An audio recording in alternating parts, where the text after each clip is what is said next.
New episodes of the I Know You Didn't Ask podcast are out every Monday and Friday, available wherever you listen to podcasts and on YouTube. Welcome to I Know You Didn't Ask. I'm your host, Meghan O'Donnell, and today's episode is all about the Duchess of Sussex Netflix show, With Love, Meghan. But this isn't just her regular hosting and gifting bullshit show. This is the holiday celebration. The holiday extravaganza, full of tree decorating, gift wrapping, hosting tips, wreath making, gougères, and of course, lots of holiday cheer. Don't worry, the word Christmas was not said once really during the entire thing, so this is agnostic. The whopping 56-minute special really made me want to whip up a hot toddy, blast some Christmas music, really lean into the holiday spirit. And honestly, based on some of the things I learned from the special, I kind of want to take all the ornaments off my tree and completely redo it. I also want to go to Home Goods and buy more ribbon because I feel like I don't have enough ribbon for my gifts. I want to go to a tree farm and collect branches to make my own goddamn wreaths. But you know what? It's the 19th. Christmas is going to be here in 6 days. So might be a little late for the full holiday pivot, but this show will give you tons of tips and tricks for this year's holiday celebrations as well as future. I feel like I learned things in this episode that, I'll pass down for generations.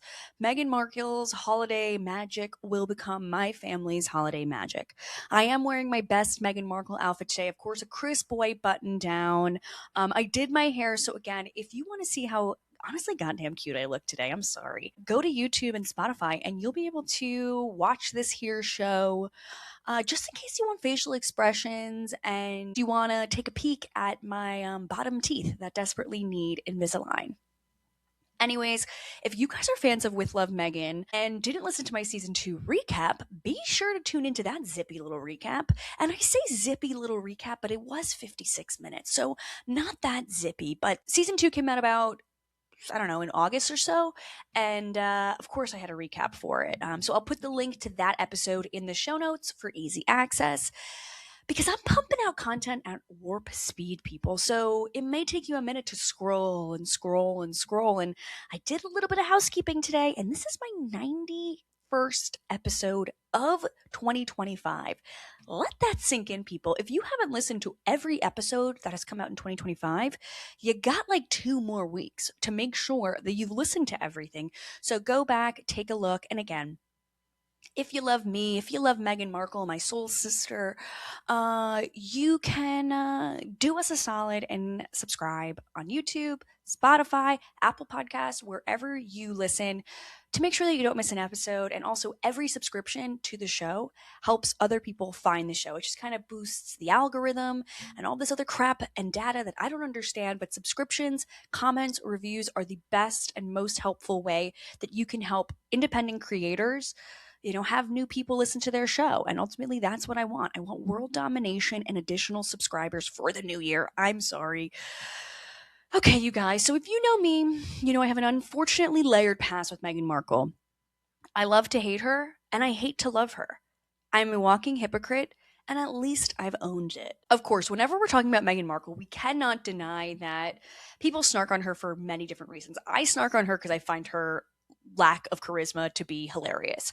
But of course, she was targeted by the British royal family, British media for being a mixed woman. And of course, that is deeply unfair and not shocking given, I don't know, the entire history of the British royal family prior to her coming on the scene. So I do recognize that. But I also have to say, just because she's a mixed woman doesn't mean I can't, be silly about her show the same way I am about any person. Any kind of lifestyle based show is something that I'm interested in. So naturally I will watch and critique accordingly. But of course there are double standards when it comes to, Princess Kate versus Duchess Meghan. Princess Kate did exactly what everybody wanted her to do. So of course there was no pushback. Meghan is confident, but people call her arrogant. When she kind of set boundaries for herself and her family, what they were willing to put up, people called her a diva. And of course, Meghan having career ambitions outside of being a royal philanthropist, kissing babies and shaking hands, people are seeing that as desperate a little bit and suspicious of her intentions. Like, does she just want to be a star, a Hollywood star, or does she want to be a duchess? No, she kind of chose being a star on this one. So, everything she does is seen with a hypercritical lens, and I'm aware of that. And my biggest beef with Meghan in general is just like with Love Meghan on Netflix is just hyper polished. Every moment is incredibly intentional. It feels very forced, and it's also just like shot in such a controlled environment that like natural, funny, great, easygoing moments can't really happen organically. And again, I think that's also because Meghan kind of refuses to give into any like self-deprecation or messiness. And unfortunately, like those are like some of my favorite qualities in a person who's like giving people unsolicited advice on like how to host and how to cook and how to do this and that. And I like messy both in terms of personality as well as just like simply in the kitchen and in the home.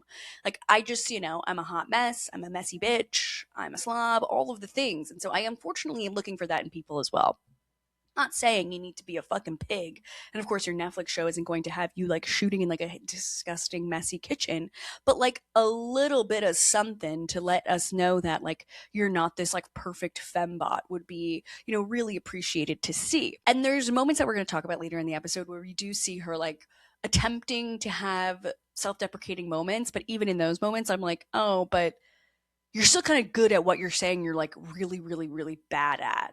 Like if you were really bad, then like I would probably enjoy that. But like when you say you're like terrible at art and then like you create something beautiful, it's like, well, why did you just say all that shit for the last 5 minutes when you look at the final product and it's stunning? I just feel like Meghan herself like hasn't found her niche or her persona when it comes to this like lifestyle homemaker space that she's trying to insert herself in. However, I will say I love to host. I love to have people over. And I do like the shit that she talks about in this show. I like the little recipes she tells people about. I love watching her wrap gifts and write in calligraphy. You know that. I don't trust a bitch who knows how to write in calligraphy, but that's besides the point. I too love pretending I have a picture perfect life, so that's why I'm very torn with her. But I too am a Meghan who is a fake bitch looking for Instagram worthy moments for my regular life.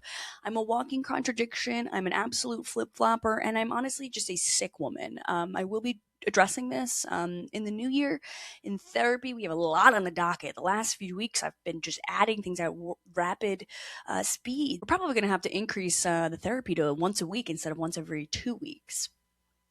But besides the point, did you guys listen to my dip party episode? If you guys want to hear the hostess with the Moses, i.e., me, the real Meghan who deserves to have a show on Netflix, again, this is all deep rooted resentment towards another woman named Meghan getting a lifestyle based show. But if you haven't listened to my dip party episode that came out this week, then be sure to go and tune into that because I've been receiving a lot of positive feedback about my dip party, which basically meant everybody came to my house. They brought a dip. I brought all the little fun accoutrement for the dips, and we just have like a rip roaring good time.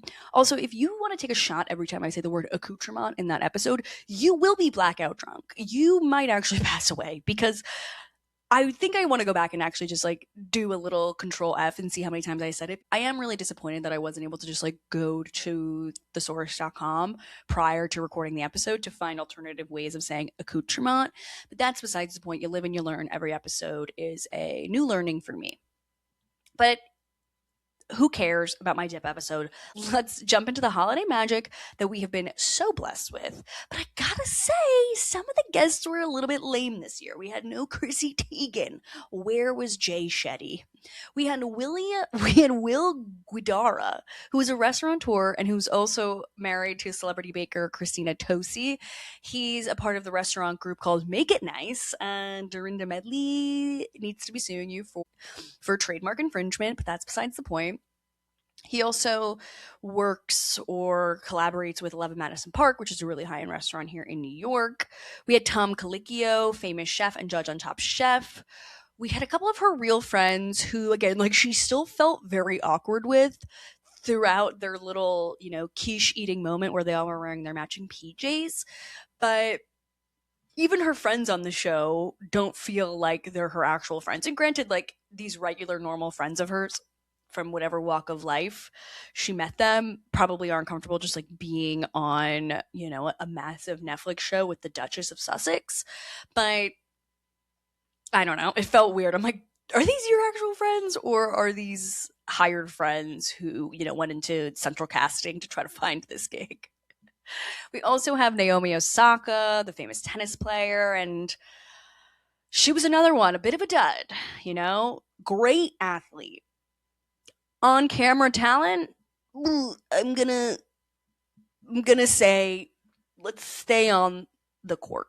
You don't need to be doing these types of lifestyle based shows where, again, like, you're looking for personalities, you're looking for people who know how to talk on camera and know how to perform on camera, which, like, again, is a skill. As much as sometimes it might not look like it is hard to speak on camera and to be interesting and to carry the episode, because we'll get to her section, don't worry. And last but not least, you guys, we have H. Her husband, H, the Duke of Sussex, blessed our screens for the first time in the 2 seasons of With Love, Meghan. This was his first appearance, and by golly, did he add just so much to the program. I mean, more to come on that. Stay tuned. Stay till the end. You won't want to miss this episode full of nonsense.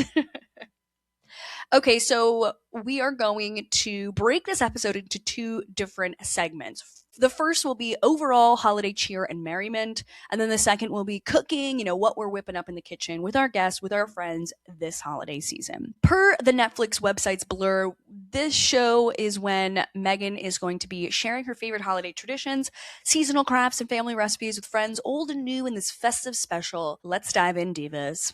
Okay, holiday cheer and merriment. First, we see Meghan going tree shopping by herself. There is honestly nothing sadder than a 44-year-old woman buying a Christmas tree by herself with a camera crew for your fake prop house.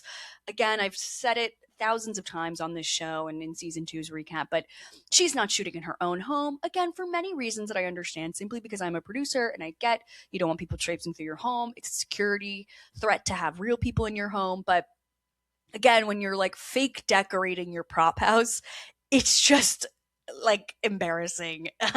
We see that, the rental home has Christmas lights outside, of course, some fresh looking garland. She does her tree shopping. She, of course, is in her perfect crisp white shirt. I just have an Old Navy white shirt. I feel like hers is, oh my God, there used to be this brand that she used to wear that an old boss of mine used to work at. It's called like Charlotte Nunu. Oh, Meghan, I'm Googling it right now. Markle white shirt. Misha Nunu. Oh my God, my brain is full of dumb shit. But yeah, there's a brand called Misha Nunu where she would always get her crisp white shirts from. So yeah, mine is just Old Navy, a brand that everybody's heard of. I think it probably was on the sale rack if I know myself. But she's in her gorgeous crisp white shirt. She's decorating her Christmas tree and she gives a tip, of course, you light the tree from the inside to the out. So I guess you do like an inner layer of lights and then an outer layer because it's lit from within, like us. Everybody is lit from within. She's saying that the ornament placement is very, very special and important because all the ornaments need to find a way to catch the light with the lights on the tree. A beautiful sentiment, and I completely agree. Christmas lights are very important. And if you guys aren't watching on YouTube right now, then you're missing out on seeing my gorgeous tree as well. Decorated full of personal ornaments, which that's actually a little comment that Meghan makes about her tree. She said ornaments actually help encapsulate your family's story.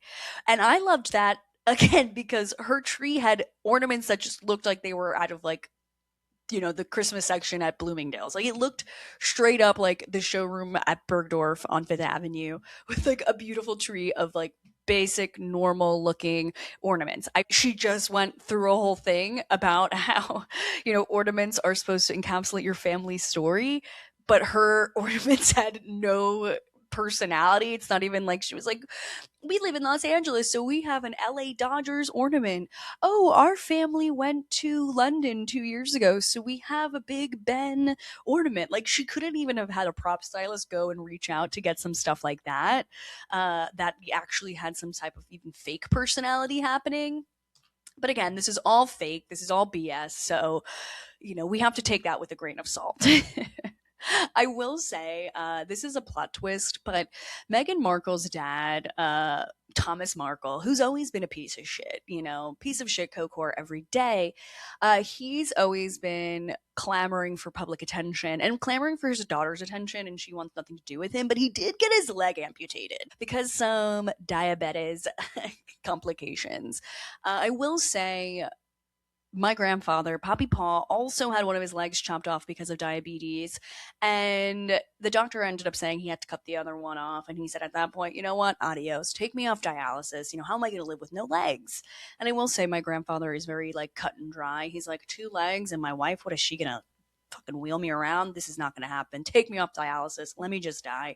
And I will say when I saw him with one leg, like I didn't see the leg or lack thereof with, I didn't see it, so we're good there. But I was wearing a Vanderpump Rules themed sweatshirt that said blocked by Jax on Twitter. And there's honestly nothing more iconic and Meghan coded than the last time I saw my grandfather alive. He was asking me about what my sweater said. And I said, Poppy Paul, don't trouble yourself. I can't explain Jax Taylor to you and the lore of him literally on your deathbed. Like, we cannot get into this right now. I've always remembered that as one of my fondest memories with my deceased Poppy Paul.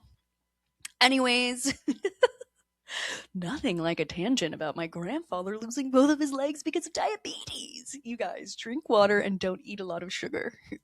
Then hopefully you won't lose your limbs.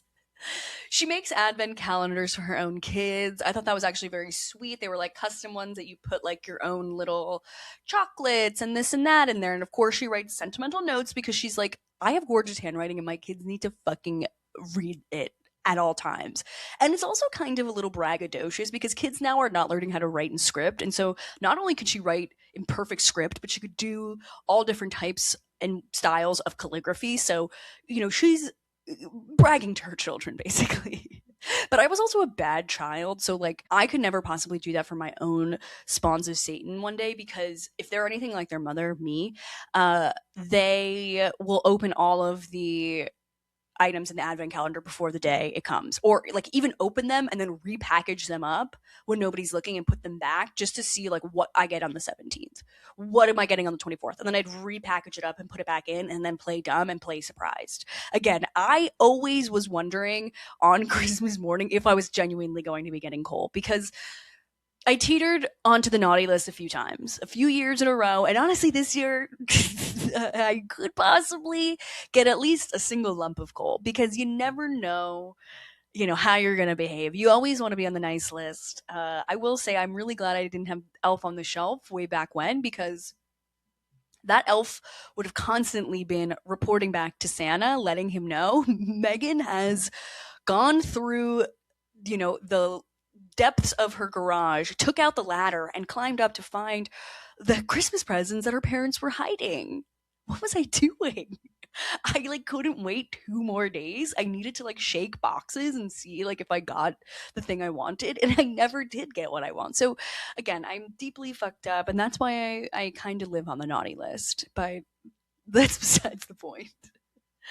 They make those like confetti cracker things with chocolates and confetti crap in it. It's just a fucking mess. Nobody wants those. Of course, they make a gorgeous wreath, and I do feel like I want to make a wreath next year.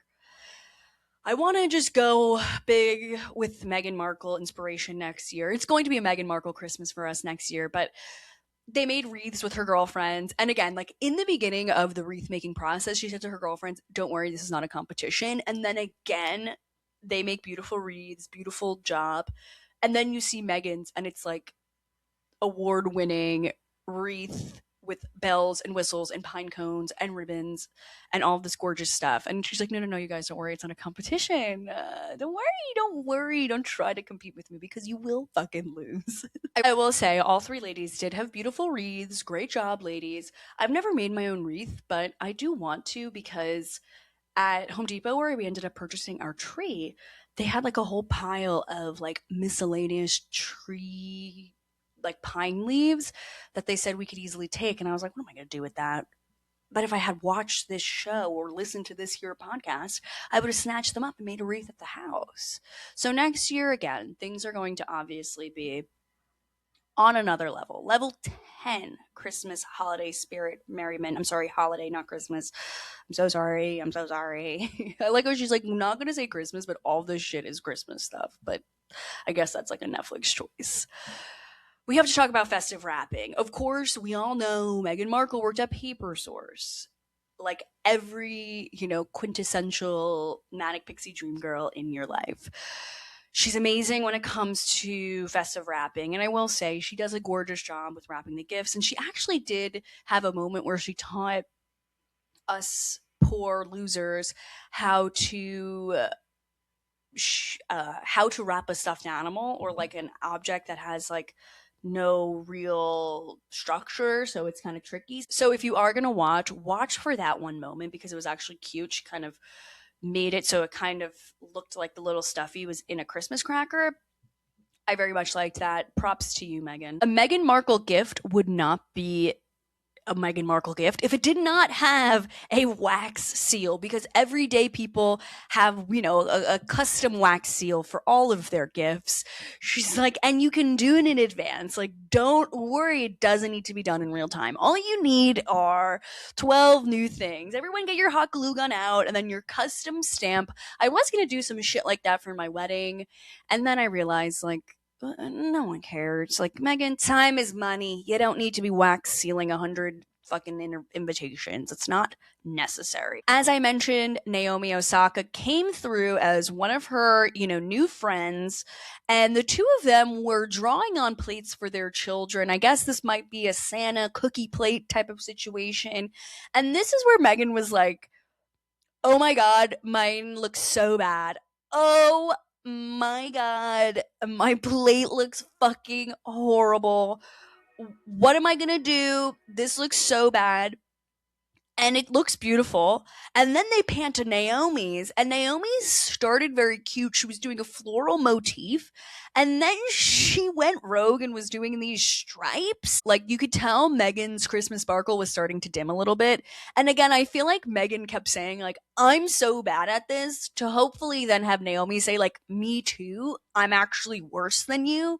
They then move into painting cookies, and at that point, Meghan's like, this doesn't require artistry. Like, you don't need to do anything fancy. It's like, babe, it's a cookie. Like, isn't this shit you're supposed to do with all your kids? Like, this isn't like what you're supposed to do with your grown adult friend. You're like, well, don't worry, you don't have to be an artist to make this cookie look decent. Like, it's a cookie. Relax, bitch.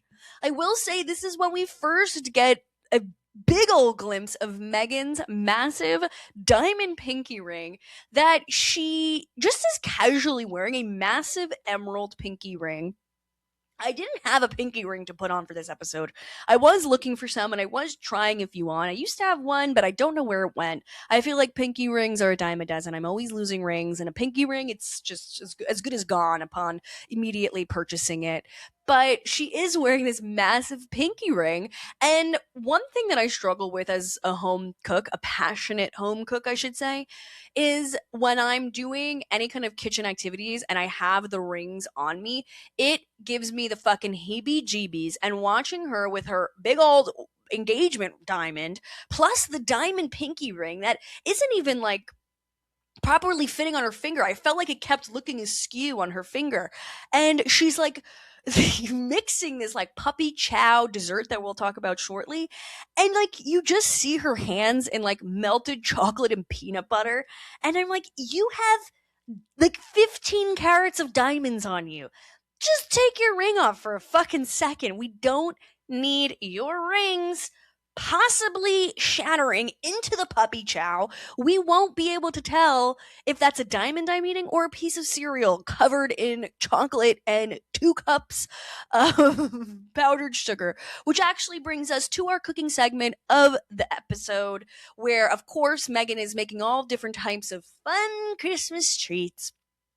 Reindeer chow is what she's calling instead of puppy chow. And as I mentioned, it's like a puffed cereal, melted chocolate butter, peanut butter, and 2 cups of powdered sugar all together.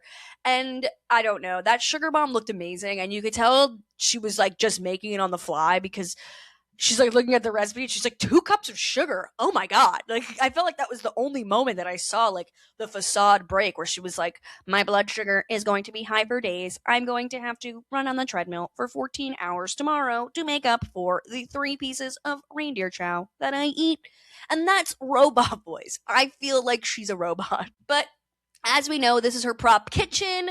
She always has a quippy little one-liner on that chalkboard. Again, Meghan Markle has a few skills. Actually, she has many skills. I shouldn't deny that. But one of her main skills is writing in calligraphy on a chalkboard. And this chalkboard message said, "'Tis the seasoning." You get it? And you know she's like typing into ChatGPT, like, "Hey Chat, can you please write a punny holiday phrase to write on a chalkboard?" And they came out with this because if you guys recall from the season 2 recap, go back and listen, episode in the show notes for easy availability, it said "Herb Your Enthusiasm." And that one was quite literally a knee slapper. I was slapping my knee in glee. Hilarious. So funny, Meghan. We love it. But we have to talk about some of the fabulous dishes that they did make this year. They made gougères, which are these like floury little puffs, and it was a cacio e pepe flavor, which is quite literally in Ina Garten's Modern Comfort Food Cookbook, which is where I made my dips from. And again, one of the reasons why I like shitting on Meghan Markle is because I see it as a mirror to myself. I'm projecting my biggest insecurities of being a fucking loser wannabe homemaker. I project it onto her, but I've literally had this recipe on my New Year's Day brunch menu for the past month since I came up with the idea of having a brunch for our families together, to bring them together yet again until I refuse to see any of my friends or family for January and February. Fucking closed, done, don't talk to me those 2 months. But I was planning on making the Ina Garten cacio e pepe gougères as a little warm appetizer because my grandma always told me every party needs to have a hot appetizer. If you come over and it's just meats and cheeses, then I'm a little disgusted. I'm a little cold. I need a warming appetizer. It's just the fucking rule. But that's besides the point. She was sharing a gorgeous bottle of Barolo with that guy Will as they're making and eating gougères. I guess he loves Barolo, and so do I. While she was making the gougères, you do need to throw on a little egg wash on top, which is basically just putting a little bit of egg on top of like the flour mixture, and it really just helps with some additional shine and browning on the top of your, whether, you know, your gougere or your, I don't know, a pot pie or pig in a blanket. You always throw a little egg wash on top to help with the coloring. But, you know, that's when we saw Meghan break. And this reminds me of like that one video of like Meghan and Harry where she was like about to have her baby and she was like dancing and like dropping it low. And it was like, oh shit, grandma got her groove back. Like you could tell she's like, look at me dancing. I'm crazy. And it was a moment where she was like dabbing the egg wash on top of the gougères and she's like, oh, dabbing on these. Ooh, like she was like being silly.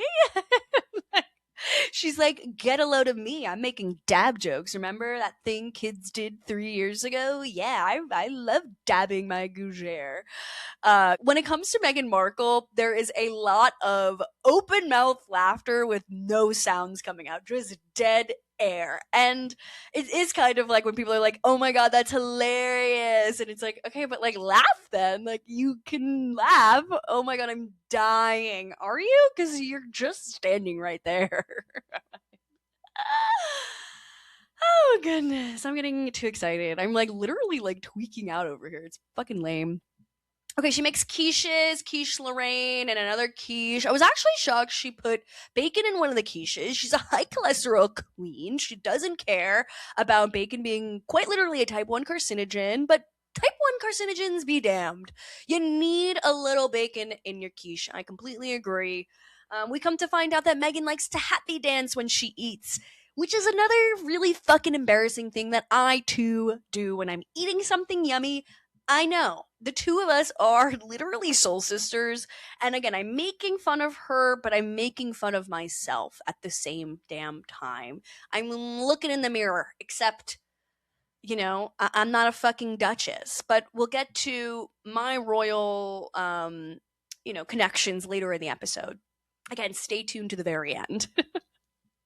She makes a crudité platter, and by golly, did that crudité platter look dark. We all know that Meghan loves crudité. I believe season 2, she made the rainbow crudité platter, and everybody was, guffawing over the ingenuity of this brilliant rainbow with vegetables. It's like nothing I've ever seen before. But this one had like a lot of broccolini. I felt like there was too much broccolini stalk involved. Like, who wants to eat the stalk? Everyone just wants to eat the little flowers on the top. It looked like a wreath, and she was explaining it. She's like, look at this circular plate. If you put the greenery all around, it looks like a wreath.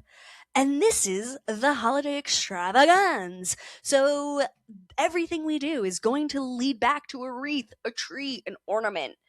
And I will say, where were the flower sprinkles, Meghan? You could have come up with a Christmas palette, chop up some fucking poinsettias, and put those in a sprinkle canister and sell those on asever.com or whatever the fuck. I was disappointed as a fan, as a lifelong fan of Meghan Markle and With Love Meghan. The show has been out for a year and a half. I'm a lifelong fan, and I will watch every episode till I die, but I was devastated to see that there was not a single flower sprinkle. I only watched the episode once, though, so I could be completely wrong. There could have been a flower sprinkle. I could have been taking furious notes for this fucking episode, and I didn't come across it. Okay, I was literally just sweating back there. I will say, for Naomi Osaka, she hit her with a lot of store-bought honey? What, Meghan? You didn't squeeze them out of bees from last season? Hello?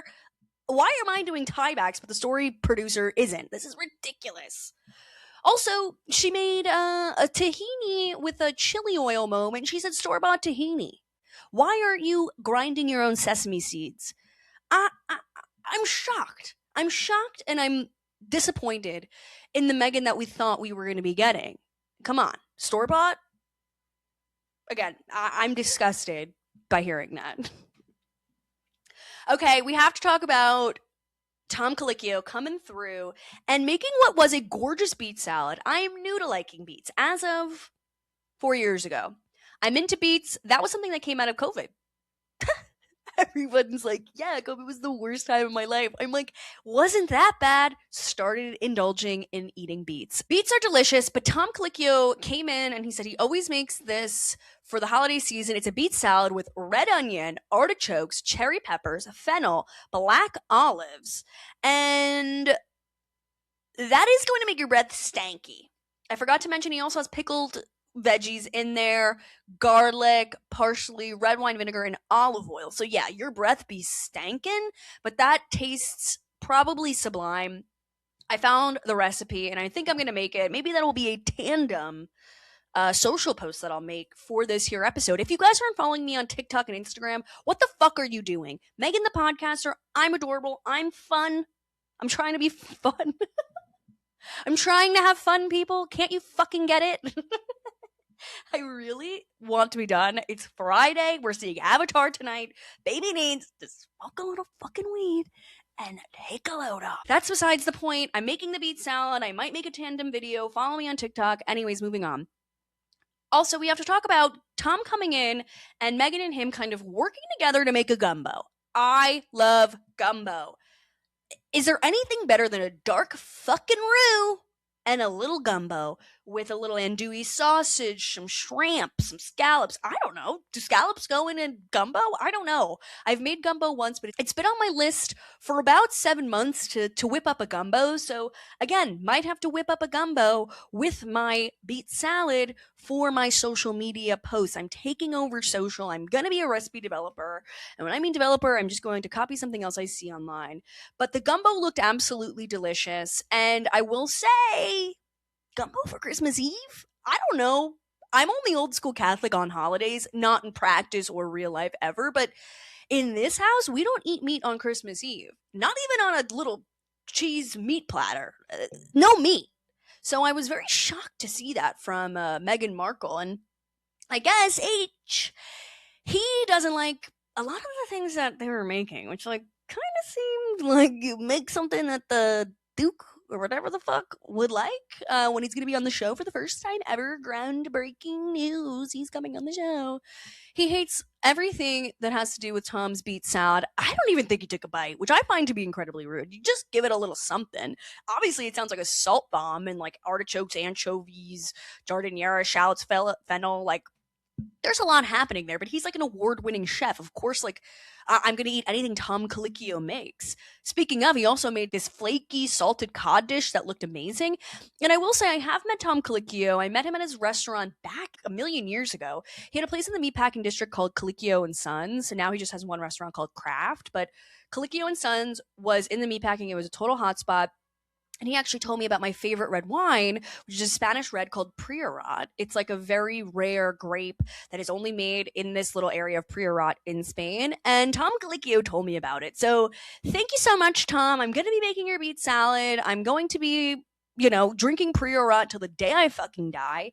If you see a Priorat on a menu at a Spanish restaurant that you are dining in, hands down, order it. It will be a little pricey, but just get a glass. Just get a glass. You don't need the bottle. You don't need the bottle. And because it's expensive and people might like not know about a Priorat over like another like Spanish wine that like they might just be more familiar with, I've found myself being in situations where they try to like finish the bottle a little bit because they know like probably nobody else that night is going to just be getting another glass of it. They might give you a little more. Pro tip from a real drunk. Okay. So as I was saying, H comes in when Tom is there and he goes to him. He's like, "Hi, Tom. Nice to meet you." I'm like, "Okay, great. Pleasantries. Good, good." But I gotta say, baby, H, what's going on with the hair? We everybody is plagued by balding one way or another. And at a certain point, you gotta just buzz it. And he's looking at Tom, a bald beauty. Shave your hair, H. You don't need that peach fuzz on the top or get plugs. You gotta consider it. And I think he's a handsome man, don't get me wrong. And I find bald men very hot. I don't mind bald or short. I mind some other things, but bald and short, I'm totally fine with. But I didn't even actually notice his hair as like the first thing about him. My husband did. And my husband has a gorgeous head of hair. That's like one of his claims to fame in this world. And he said, "What's going on with the do?" And I said, "I didn't even notice it." So again, balding in 4K is a humbling experience. And I think we just need to do a shave job or get a toupee. You could probably find the best toupee in Montecito. I have fucking mental illness. Of course, this episode, is a short and sweet one. Meghan, of course, had some deep thoughts talking about hosting at home and how people care more about impressing their guests versus connecting and having fun with your guest. She said, nothing's worse than a stressed out hostess. At that point, just like order Chinese food. And I completely agree with that. I think so much of hosting and having people come over is, taking on the energy of your hosts. And I think making sure you've done your prep work in advance, like I talk about in my dip party. Again, like I didn't really follow any of my rules. I did like have a clean home, so that's always, a leg up for hosting. But so much of having people over is creating a great environment. And you don't want to be the stressed out host who's all over the place, who's miserable, who can't enjoy or have fun with people because they're stuck in the kitchen. I do agree with that. They also talked about how parties also allow people to put life on hold and focus on the relationships that matter to you. And unfortunately, this is the same bullshit drivel that I was saying on my dip episode. I'm a loser. I'm a hypocritical loser. I'm a sheep and I'm a faker and I'm a poser. I'm a flip-flopping idiot. But I do think I actually feel all of these things and I feel these strong feelings because I feel like I should be the host of With Love Meghan. Drop the H in the name. Just make it Megan, With Love Meghan, me.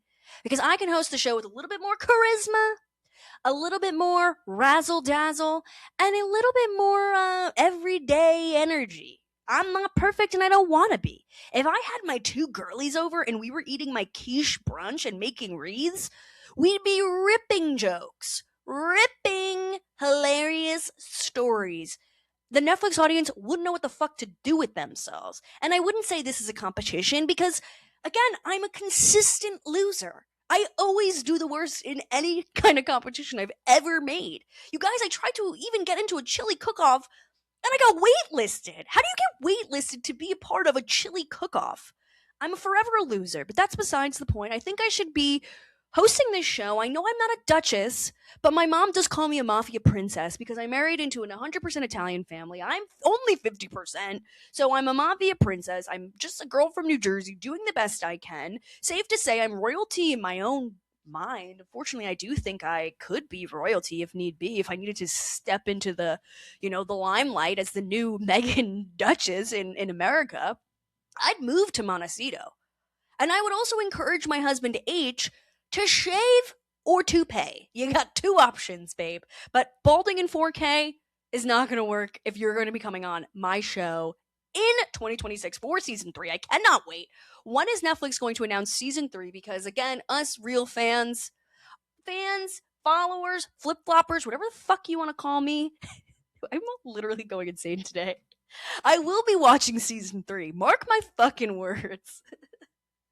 Well, thank you so much for tuning into this truly unhinged episode. Whenever I pump out 3 episodes in a week, you know it's going to be downhill by day 5 of prepping and doing this bullshit. But thank you so much for listening to I Know You Didn't Ask. Again, if you have a moment, it's the holiday seasons. Do me a solid. If you cannot tell, I am losing my fucking mind. So please subscribe, rate the show, review the show, all of the things. Keep tuning in and let me know what you think about the show. You can hit me up in the DMs at Meghan the Podcaster and I'll attempt to reply. I do get social media lazy. I see messages and I don't respond because I'm a bad person and an even worse host.